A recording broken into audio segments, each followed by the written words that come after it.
Hello' everyone, কি খবৰ সকলোৰে? আশা কৰোঁ সকলো ভালে আছে নিশ্চয়। এইকেইদিন খুব গৰম পৰিছে নহয়নে? সেইকাৰণে ভাবিলোঁ আজি মাছৰ টেঙাৰ আঞ্জা এখনকে বনাওঁ। গৰমত টেঙা আঞ্জা খাই যিহেতু ভালো লাগে বহুত, তাৰে প্ৰস্তুতি চলাইছোঁ। এয়া আহকচোন তেতিয়াহ'লে ভিডিঅ'টো আৰম্ভ কৰোঁ। বজাৰৰ পৰা আধা কেজি মাছ লৈ আনিছোঁ। মই মাছ পুঠি পিছে ইমান ভালকৈ চিনি নাপাওঁ, কেনেকুৱা কি ভালেই নে বেয়াই নে, লৈহে আহোঁ আৰু। তাকে ধুই মেলি ভালদৰে নিমখ হালধি লগাই লৈছোঁ। এতিয়া প্ৰথমে মাছখিনি ফ্ৰাই কৰি ল'ম। তাৰ কাৰণে অলপমান তেল দিছোঁ, যিহেতু মাছটো তেলি হয় সেইকাৰণে বেছি তেল দিব নালাগে।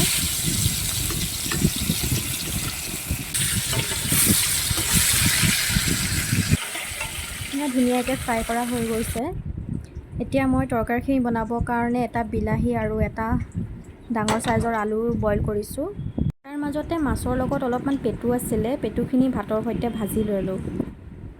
মই পেটু ভাজি আকৌ বেঙেনাৰ সৈতেহে ভাল পাওঁ। এতিয়া যিহেতু বেঙেনা নাছিল, সেইটো কাৰণে আৰু ভাতৰ লগতে ভাজি দিলোঁ। তো এয়া বইল কৰি হৈ গ'ল আলু আৰু বিলাহীখিনি। তাৰপিছত বাকলিখিনি গুচাই ল'লোঁ। এতিয়া এটা শুকান জলকীয়া আৰু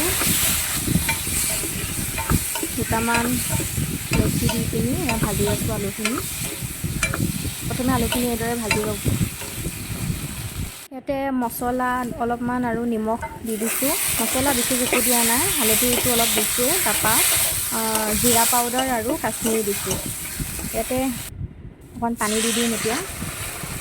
আলুখিনি অলপমান ভাঙি দিব লাগিব, যিহেতু গোটা হৈ থাকিলে জোলটো পানী পানী টাইপ হৈ থাকিব, ইমান সোৱাদ লগা নহ'ব ন খাবলৈ। তাৰপিছত এটুকুৰা নেমু লৈছোঁ, এনেদৰে নেমু টুকুৰা চেপি দিছোঁ। ইয়াতে থেকেৰা টেঙা হ'লেতো ভাল লাগিলে হয়, মোৰ লগত থেকেৰা নাছিল, সেইটো কাৰণে নেমুৰ ৰসে দি দিছোঁ অলপমান। যিমান টেঙা খাব ইচ্ছা সিমান টেঙা দি ল'লে। অলপমান জোলটো উতলোতে এতিয়া ইয়াত মাছখিনি ঢালি দিম। এপিচ এপিচকৈ মাছখিনি ঢালি দিছোঁ লাহেকৈ।